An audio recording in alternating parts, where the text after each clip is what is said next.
செய்தியை உங்களுக்காக வழங்குவது feminine. Happy day everyday sanitary napkin. வெளியீடு வம்சம் ஃபர்டிலிட்டி அண்ட் ஹெல்த் கேர்.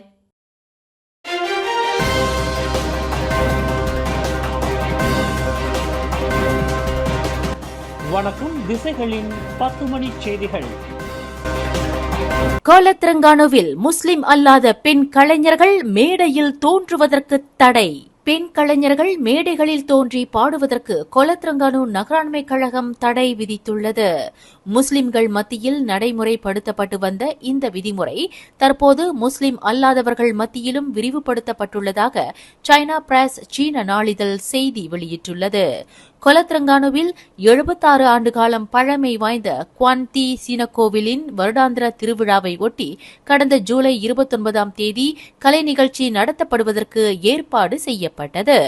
ஆடல், பாடல், நடனம் மற்றும் கலாச்சார நிகழ்ச்சிகள் அந்த கலை விழாவில் படைக்கப்படுவதற்கு கோயில் நிர்வாகம் திட்டமிட்டிருந்தது. இது தொடர்பாக பெர்மிட் பெறுவதற்கு அனுமதி கோரப்பட்டது. அனுமதி அளிப்பதாக வாய்மொழி உத்தரவாதத்தை வழங்கிய கோலத்திரங்கானு நகராண்மை கழகம் ஒரு நிபந்தனையை மட்டும் முன்வைத்ததாக கூறப்படுகிறது. பெண் கலைஞர்களுக்கு தடை விதிக்கப்படுவதாக அது தெரிவித்துள்ளது. பரிகாத்தான் நேஷனல் தலைமையிலான பாஸ் கட்சி திரங்கானு மாநிலத்தை நிர்வகித்து வரும் வேளையில் முன்பு முஸ்லிம் பெண் பாடகிகளுக்கு மட்டுமே இந்த தடை விதிக்கப்பட்டிருந்தது. தற்போது முஸ்லிம் அல்லாதவர்களுக்கும் இந்த தடை விரிவுபடுத்தப்பட்டுள்ளதாக அந்த சீன நாளிதழ் செய்தி வெளியிட்டுள்ளது. செம்மனை தொழில்துறை நிறுவனம் சம்பந்தப்பட்ட முக்கிய ஆவணங்களை மறைப்பதற்கு லஞ்சம் பெற்றதாக 3 நபர்களை மலேசிய ஊழல் தடுப்பு ஆணையமான SPRM கைது செய்துள்ளது. 40க்கும் 50க்கும் இடைப்பட்ட வயதுடைய 2 ஆண்களும் ஒரு பெண்ணும் நேற்று வெள்ளிக்கிழமை இரவு 10 மணியளவில் SPRM தலைமையகத்திற்கு விசாரணைக்கு அழைக்கப்பட்டு கைது செய்யப்பட்டுள்ளனர். இதில் கைது செய்யப்பட்டுள்ள 40 வயது மதிக்கத்தக்க பெண் அந்த நிறுவனத்தில் கணக்கியல் நிர்வாகியாக பணியாற்றி வந்தவர் ஆவார். லஞ்சம் பெறுவதற்கான பரிமாற்ற வேலைகளில் இந்த பெண் மூளையாக இருந்து செயல்பட்டுள்ளார் என்று சந்தேகிக்கப்படுகிறது. கைது செய்யப்பட்ட இதர 2 ஆண்கள் சம்பந்தப்பட்ட நிறுவனத்தின் செயலாளர்களாக பணியாற்றியுள்ளனர். இருதரப்பு ஒப்பந்தங்கள் கையெழுத்திடப்படுவதை தாமதப்படுத்துவதற்காக அந்த முக்கிய பத்திரங்களை மறைத்து வைப்பதில் மூவரும் கூட்டு சதியில் ஈடுபட்டுள்ளனர் என்பது SPRM விசாரணையில் தெரியவந்துள்ளது. SPRM சட்டத்தின் கீழ் மூவர் கைது செய்யப்பட்டதை SPRM விசாரணை பிரிவின் மூத்த இயக்குநர் இஷாமுடின் அஷீம் உறுதிப்படுத்தியுள்ளார்.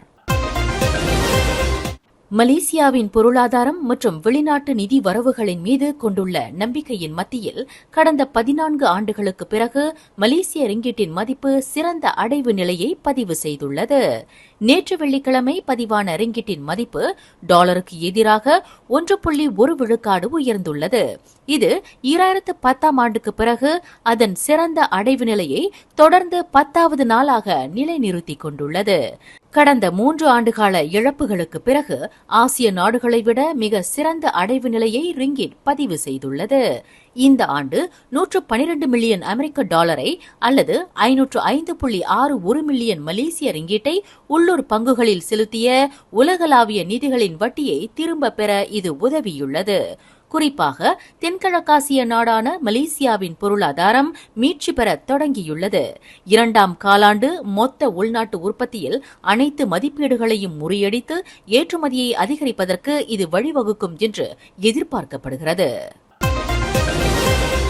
தென் தாய்லாந்தில் அமைதி பேச்சுவார்த்தைக்கான செயல்முறை திட்டத்தை துரிதப்படுத்துவதற்கு மலேசியா உதவும் என்று பிரதமர் டத்தோஸ்ரீ அன்வார் இப்ராஹிம் உறுதியளித்துள்ளார். மலேசியாவின் இந்த முயற்சி தொடர்பான பரிந்துரை தாய்லாந்திடமும் அந்நாட்டிலுள்ள முஸ்லிம் மக்களிடமும் முன்வைக்கப்பட்டு அவர்களிடமே விடப்பட்டுள்ளது. இந்த அமைதி பேச்சுவார்த்தை சுமூகமாக நடைபெறுவதற்கு தேவையான வசதிகளை ஏற்படுத்திக் கொடுப்பதற்கு மலேசியா ஓர் உந்து சக்தியாக விளங்கும் என்று பிரதமர் உறுதியளித்துள்ளார்.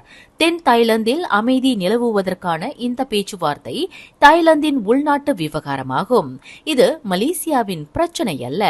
ஆனால் தாய்லாந்துடன் நட்பு பாராட்டி வருகின்ற அண்டை நாடு என்ற முறையில் இந்த அமைதி முயற்சிக்கு திறம்பட ஆதரவளிக்க மலேசியா ஒன்றிணைந்து செயல்பட ஆர்வமாக இருப்பதாக டத்தோஸ்ரீ அன்வார் குறிப்பிட்டார். தாய்லாந்து நரத்திவாட் மாநிலத்தில் சுங்கை கோலோக்கில் இன்று காலையில் தாய்லாந்து பிரதமர் ஷ்வேதா தவிசினுடன் அப்பகுதியை பார்வையிடும் நிகழ்விற்கு பின்னர் செய்தியாளர்களிடம் பேசுகையில் பிரதமர் டத்தோஸ்ரீ அன்வார் இதனை குறிப்பிட்டார். நாளை ஞாயிற்றுக்கிழமை புகிட் ஜலீல் அக்ஸியாத்தா அரேனா அரங்கில் பிரதமர் டத்தோஸ்ரீ அன்வார் இப்ராஹிம் தலைமையில் பாலஸ்தீனர்களுக்கு ஆதரவாக மாபெரும் பேரணி நடைபெறவிருக்கிறது. நேரடி ஒளிபரப்பை கொண்ட இந்த பேரணியின் உள்ளடக்கத்தை இணைய வலைதள நிறுவனங்களின் பிரதான நிறுவனமான மேத்தா அகற்றாது என்று உத்தரவாதம் அளிக்கப்பட்டுள்ளதாக தொடர்புத்துறை அமைச்சர் ஃபாமி ஃபட்சேல் தெரிவித்துள்ளார். இந்த உத்தரவாதத்தை மேத்தாவின் உயர் அதிகாரி ஒருவர் வழங்கியிருப்பதாக ஃபாமி குறிப்பிட்டார். நேரடி ஒளிபரப்பு சமூக வலைதளங்களில், குறிப்பாக தலைவரின் சமூக வலைதளத்திலும் பிற ஊடகங்களிலும் எவ்வித இடையூறின்றி சுமூகமாக ஒளியேற்றம் காண்பதற்கு அந்த உயர் அதிகாரி இந்த உறுதிமொழியை வழங்கியுள்ளதாக ஃபாமி குறிப்பிட்டார். அண்மையில் அமாஸ் அரசியல் பிரிவு தலைவர் இஸ்மாயில் ஹனியே படுகொலை தொடர்பில் பிரதமர் அன்வாரின் கண்டன பதிவுகள், இஸ்மாயில் ஹனியேவுடன் பிரதமர் முன்பு எடுத்துக்கொண்ட புகைப்பட காட்சிகள் மற்றும் பதிவேற்றம் செய்யப்பட்ட இதர கருத்துக்களை சமூக வலைதளங்களில் இருந்து மேத்தா அகற்றியது பெரும் கண்டன கணைகளுக்கு இலக்கானது. அதுபோன்ற ஒரு சம்பவம் நாளை நடைபெறும் பேரணி நிகழ்விலும் மீண்டும் நிகழ்ந்துவிடக்கூடாது என்பதற்காகவே மேத்தாவிடம் இருந்து முன்கூட்டியே இந்த உத்தரவாதம் பெறப்பட்டுள்ளதாக ஃபாமி தெளிவுபடுத்தினார். சிறார்கள் சம்பந்தப்பட்ட சித்திரவதைகள் மற்றும் கவனிப்பின்மையை பார்க்கின்றவர்கள் அவை தொடர்பான காட்சிகளை சமூக வலைதளங்களில் பகிர்வதற்காக பதிவு செய்யாமல் நேரடியாக போலீசிடமோ அல்லது 1599 என்ற எண்ணிலோ புகார் அளிக்கும்படி அறிவுறுத்தப்பட்டுள்ளனர்.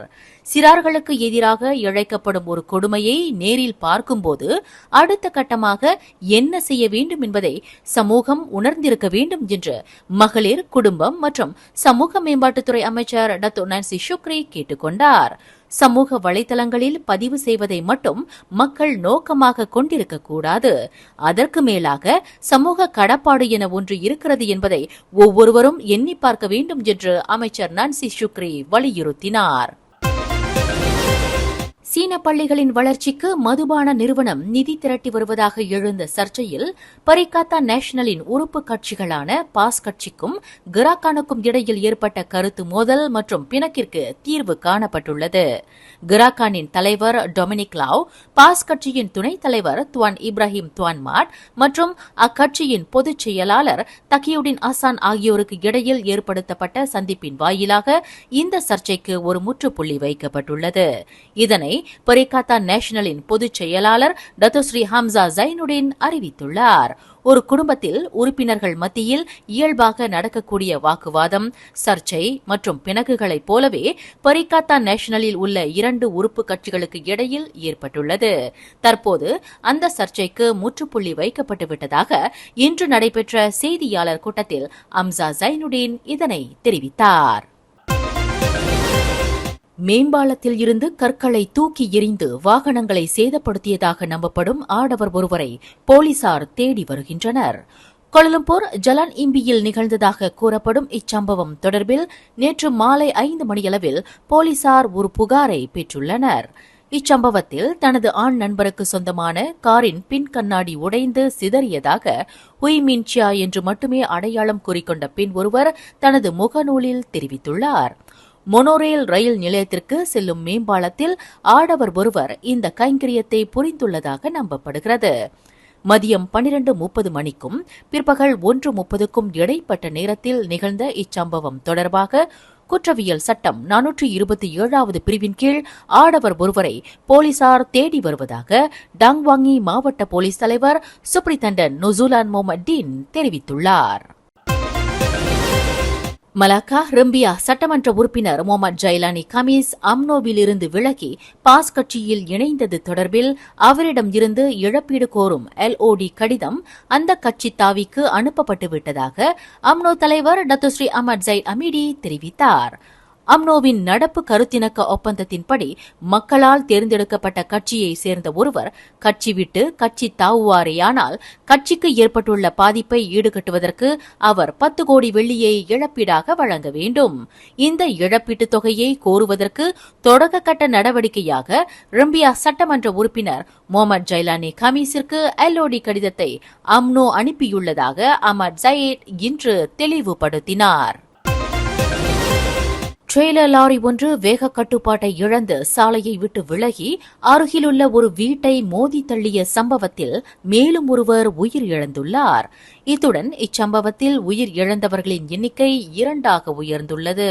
ஆக கடைசியாக இன்று பிற்பகல் 1:30 மணியளவில் முகமது வால்டோன் ஃபாரிஸ் நஸ்ருடின் என்ற 25 வயதுடைய இளைஞர் சிகிச்சை பலனின்றி பக்கான் மருத்துவமனையில் மரணமடைந்தார்.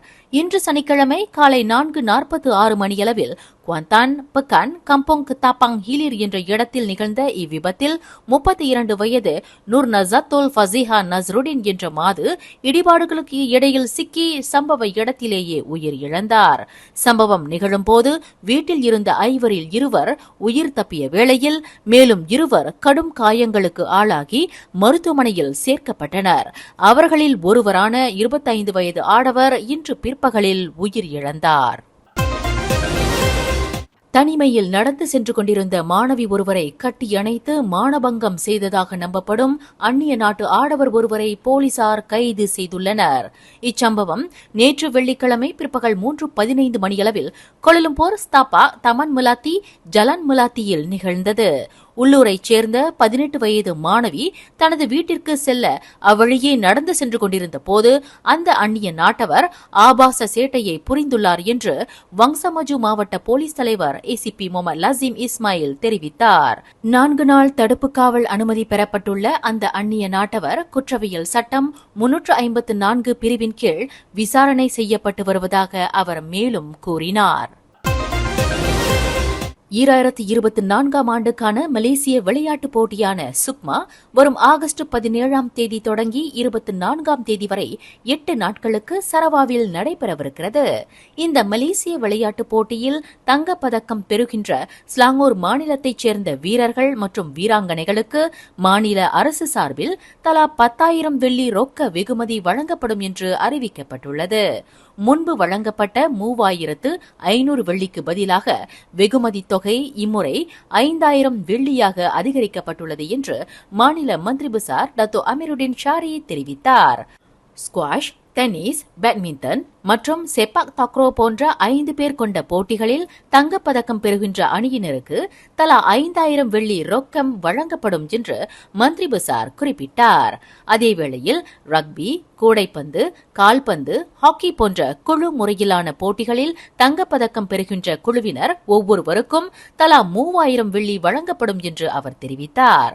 சுக்மா 2024 விளையாட்டுப் போட்டியில் ஸ்லாங்கூர் மாநிலத்தை பிரதிநிதிக்கும் வீரர்கள் மற்றும் வீராங்கனைகளை கொண்ட குழுவினரிடம் மாநில கொடியை ஒப்படைக்கும் நிகழ்வில் அமீருடின் ஷாரி இதனை தெரிவித்தார். மேலும் செய்திகளை தெரிந்து கொள்ள கீழே இருக்கும் பெல் பட்டனை அழுத்துங்கள். உங்கள் மகிழ்ச்சியை வெளிப்படுத்த லைக் மற்றும் ஷேர் செய்யுங்கள். தொடர்ந்து திசைகளோடு இணைந்திருக்க சப்ஸ்கிரைப் செய்யுங்கள்.